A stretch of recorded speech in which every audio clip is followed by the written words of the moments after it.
एक सुंदर शांत गांव में दो बहनें रहती थीं, सिया और रिया। सिया बेहद खूबसूरत थी। उसके चेहरे पर ऐसी चमक थी कि उसे देखते ही लोग ठहर जाते। लेकिन उसकी असली खूबसूरती उसके दिल में थी। वो दयालु, शांत और हमेशा दूसरों की मदद करने के लिए तैयार रहती थी। जबकि रिया बिल्कुल उलट थी। उसकी आंखों में हमेशा सोने की चमक और लालच भरा रहता। वो सिर्फ अमीर बनने के सपने देखती और किसी की भलाई से उसे कोई मतलब नहीं था। एक दिन जंगल के अंदर चलते हुए सिया ने एक अजीब दृश्य देखा। एक सुनहरी चिड़िया जमीन पर पड़ी थी। उसके पंख टूटे हुए थे और वो कांप रही थी।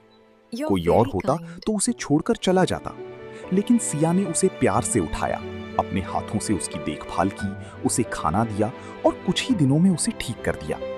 फिर एक शाम अचानक वो चिड़िया तेज रोशनी में चमकने लगी। चारों तरफ सुनहरी रोशनी फैल गई और वो धीरे धीरे एक जादुई रूप में बदल गई। उसने मधुर आवाज में कहा, तुम्हारा दिल सोने से भी ज्यादा कीमती है। और उसी पल सिया के सामने एक छोटा सा सोने का डिब्बा प्रकट हो गया। सिया ने धीरे से डिब्बा खोला। अंदर चमचमाते सोने के सिक्के थे और साथ में एक संदेश, लालच मत करना। सिया मुस्कुराई। उसने सिर्फ 2 सिक्के लिए और बाकी छोड़ दिए, क्योंकि उसे उतनी की ही जरूरत थी। लेकिन दूर से ये सब रिया देख रही थी। उसकी आंखों में अब तेज लालच जल रहा था। अगले दिन वो जंगल गई और जानबूझकर एक चिड़िया को चोट पहुंचाई, ताकि वही जादू फिर से हो। और सच में कुछ ही देर में उसके सामने एक बड़ा और भारी सोने का डिब्बा आ गया। रिया खुशी से पागल हो गई। जोर से हंसते हुए बोली, सब मेरा है। और उसने तुरंत डिब्बा खोल दिया। लेकिन जैसे ही डिब्बा खुला, उसमें से काला धुआं और ठंडी राख बाहर निकलने लगी। पल भर में सारा सोना गायब हो गया और चारों तरफ अंधेरा छा गया।